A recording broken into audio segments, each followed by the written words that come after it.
Hello guys, இந்த வீடியோவில் லவங்கம் பற்றி தான் பேச போகிறோம். லவங்கம் அப்படிங்கிறது இங்கிலீஷில் க்ளோவ் அப்படின்னு சொல்லுவாங்க. இதில் நிறைய கெமிக்கல்ஸ் இருக்குது. அந்த கெமிக்கல்ஸ் எல்லாம் இங்கே லிஸ்ட் டவுன் பண்ணுறேன். அண்ட் இதில் மெயினாக இருக்கிறது க்ளோவ் ஆயிலில் இருக்கக்கூடிய 60-90% யூஜ்னால் அப்படிங்கிற ஒரு கெமிக்கல். நெக்ஸ்ட் பார்க்க போகிறது மெடிசினல் யூசஸ் ஆஃப் லவங்கம். ஸோ லவங்கம் பொறுத்த வரைக்கும் ஆன்டிசெப்டிக்காக யூஸ் பண்ணலாம். ஆன்டிசெப்டிக் அப்படிங்கிறது வந்து ஒரு புண்ணு மேலே ஒரு மைக்ரோ ஆர்கனிசம் வளர விடாமல் தடுக்கிறது.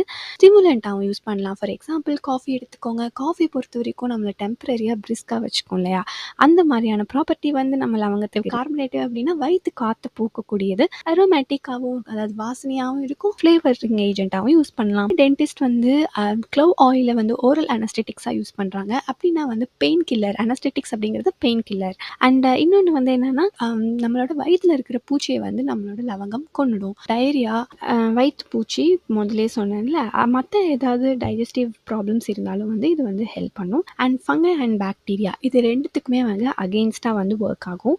இன்னொன்று வந்து பெரிஸ்டால்சிஸ் வந்து ஸ்டிமுலேட் பண்ணும். பெரிஸ்டால்சிஸ் அப்படின்னா வந்து நம்ம டைஜஸ்டிவ் ட்ராக்டில் ஒரு மூவ்மெண்ட்டு. அது எதுக்காகனா நம்மளோட சாப்பாடை வந்து நம்ம இசோஃபேகஸ்லேருந்து நம்மளோட இன்டெஸ்டைன்ஸ்க்கு வரைக்குமே ரெக்டம் வரைக்குமே கொண்டு போகிறதுக்கு வந்து ஹெல்ப் பண்ணும். ஓகே, க்ளோவ் வந்து ஒரு ஸ்டிமுலேட்டிங் எக்ஸ்பெக்டோரண்ட். சளியை வந்து வெளியாக்குறது தான் வந்து எக்ஸ்பெக்டோரண்ட் அப்படின்னு சொல்லுவாங்க. க்ளோவ் ஆயில் பொறுத்த வரைக்கும் வந்து நம்ம ஃபியூ ட்ராப்ஸ் வந்து தண்ணியில் கலந்து நம்ம குடித்தோம் அப்படின்னா நமக்கு வாமிட்டிங் வர மாதிரி இருந்தால் அதுவும் வராமல் இருக்கும்.